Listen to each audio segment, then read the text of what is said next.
Haleluya, haleluya, shalom alaikum bishim hamasyah, salam aki. Aku kabarkan Injil keselamatan. Bapak Ibu kasih Tuhan, ketemu lagi dengan saya Evangelis Avraham Effendi Usman. Bagaimana kabar saudara semuanya? Haleluya, luar biasa. Saudara, pernahkah mendengar pepatah mengatakan, taruhlah sesuatu pada tempatnya, buang sampah pada tempatnya. Do'shi fil makan, letakkan sesuatu pada tempatnya. Sebelumnya saya mengajak kita semua untuk melihat cuplikan video berikut ini.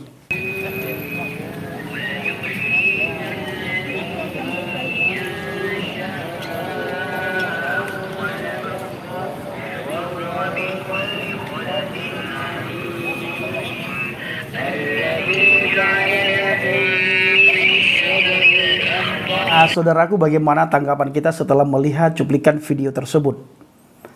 Benarkah seperti kata pepatah, letakkan sesuatu pada tempatnya? Do'shi fil makan. Kalau ada sampah, jangan buang sembarangan. Sudah ada tong sampah yang disediakan, baik oleh pemerintah, oleh organisasi, maupun oleh orang-orang yang punya hati, supaya terlihat rapi, tertata, dan bersih. Sehingga ada orang yang punya hati untuk menempatkan tong sampah, supaya setiap orang yang lewat, bila punya sampah di tangan, ataupun bila sesuatu yang dipegang di tangan tidak berguna lagi, dibuang di tempat yang sama. Nah saudara, bukankah juga tempat pengajian itu sudah diatur sedemikian rupa? Ada masjid, ada musala, ada pesantren, ada rumah, bahkan ada balai-balai pengajian yang sudah disediakan oleh pemerintah maupun oleh organisasi.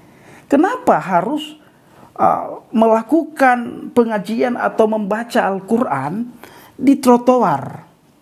Apakah hanya untuk menunjukkan kepada orang bahwa saya ini adalah orang yang alim, orang yang alim beribadah, orang yang soleh, atau saya adalah orang yang ahli agama, biar dihormati oleh orang, biar disegani oleh orang, biar disayang, dicintai oleh orang? Kalau itu tujuannya Bapak Ibu, maka saudara sudah mendapatkan upah. Apa upah? Pujian. Bukankah rindu mendapatkan pahala dari Tuhan? Supaya Tuhan memberikan pahala ketika kita membaca Al-Quran. Itu memang kerinduan pertama. Tetapi ketika kita menunjukkan kepada umum, di mana tempat sudah disediakan, kita justru melakukan di trotoar. Nah, itulah upahnya. Apa itu upahnya? Orang melihat, hebat sekali dia ya. Dia baca Quran setiap hari. Kita lagi kerja, beliau membaca Quran dengan khusyuk, ingin mencari pahala, ingin mencari keridhaan Tuhan. Tetapi saya ingin katakan sekali lagi bahwa itu memang bagus. Dianjurkan memang untuk selalu membaca Al-Quran. Tetapi ada tempatnya. Waktu saya masih berada di dalam agama Islam dulu Bapak Ibu, tidak disuruh membaca Al-Quran di sembarangan tempat. Tidak. Nah apalagi di trotoar. Kita tahu fungsi dan kegunaan trotoar tersebut. Kita tahu fungsi dan kegunaan trotoar tersebut untuk apa. Pejalan kaki ketika mereka lelah, ada tempat yang sudah disediakan oleh pemerintah, mereka bisa istirahat sejenak, mereka bisa duduk sambil menghilangkan lelah. Tiba-tiba ketika mereka lewat, mereka melihat banyaknya orang di trotoar itu lagi membaca Al-Quran. Bahkan mereka mau lewat saja rasanya segan. Kenapa? Ada orang yang membaca Al-Quran, jadi mereka harus menghormati orang yang membaca Al-Quran. Tetapi di sisi lain, mereka harus melewati jalan itu. Makanya do'shi fil makan, letakkan sesuatu pada tempatnya. Pemerintah sudah memberikan fasilitas yang luar biasa kepada setiap umat. Bayangkan Bapak Ibu, bila mana yang saudara lihat di video tersebut, orang Kristen lagi membaca Alkitab. Orang Kristen lagi memuji, memuliakan, meninggikan Tuhan. Bersorak-sorai memuji Tuhan. Yesusku luar biasa. Yesusku luar biasa. Yesusku luar biasa dalam segala perkara. Seandainya di trotoar tersebut yang saudara lihat, kami orang Kristen yang lagi memuji Tuhan, apa yang terjadi? Di demo Bapak Ibu, terjadi demo besar-besaran. Kami diusir, kami dihina, dicaci maki, diolok-olok, dikatakan apa Bapak Ibu? Siapa yang memberikan izin kepada kalian untuk memuji, untuk bernyanyi-nyanyi di trotoar? Nah, memang sangat miris sekali kalau kita melihat tetangga kita, Bapak Ibu, bagaimana mereka beribadah. Belum lagi ada ibadah yang mereka lakukan di tengah jalan, ada Bapak Ibu. Sering saya mendapatkan video di mana teman-teman kita ya dari seberang itu melakukan sholat di tengah jalan. Sangat mengganggu ketertiban umum, sangat mengganggu. Bahkan beberapa waktu yang lalu ada seorang ibu yang melakukan sholat di depan gereja.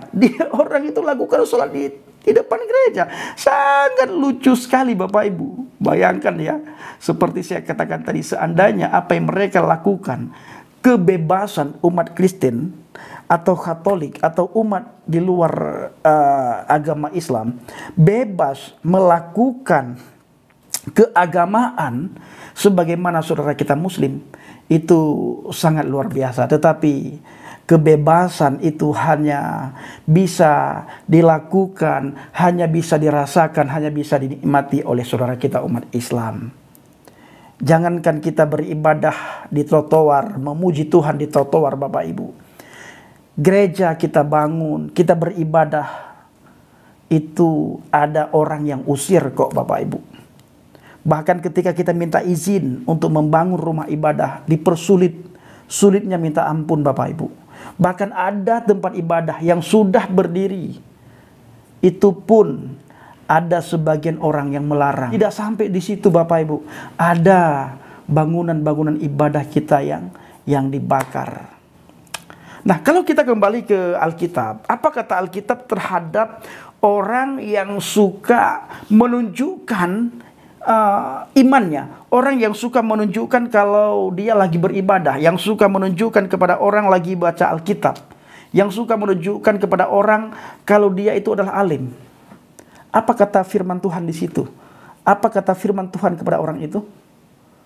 Apa yang kamu cari? Sesungguhnya orang tersebut sudah mendapatkan upahnya. Sesungguhnya orang tersebut sudah mendapatkan upahnya. Upah yang seharusnya mereka dapatkan daripada Tuhan. Tuhan yang memberikan upah. Tetapi karena kejadian seperti itu, maka sudah mendapatkan upah ketika melakukan ibadah di depan umum, yaitu upah dari pujian orang-orang yang melihat seolah-olah orang itu lagi melakukan ibadah dengan khusyuk.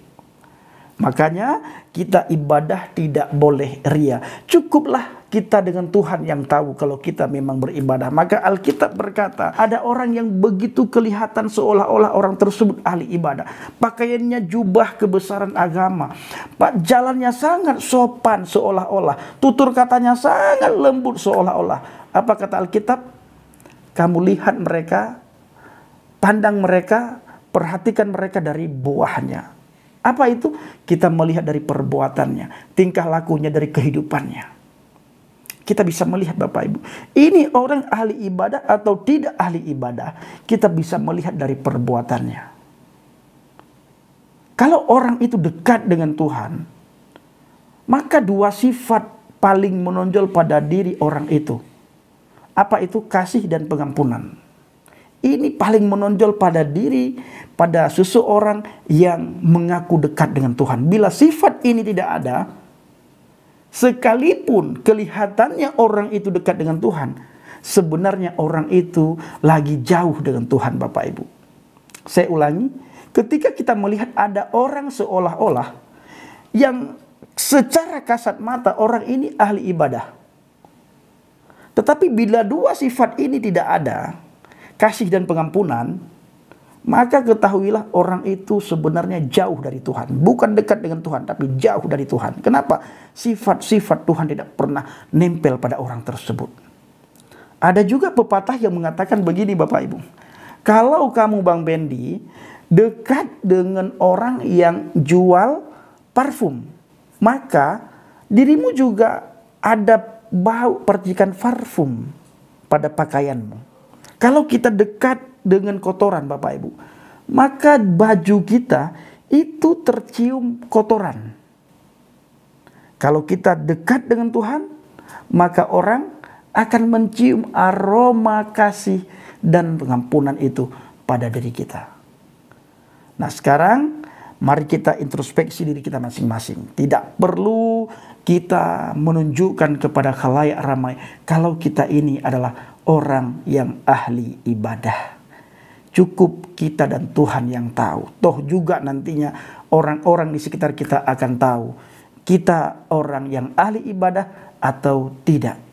Karena kita dikenal dari buahnya dan kita mengenal mereka dari buahnya. Terima kasih.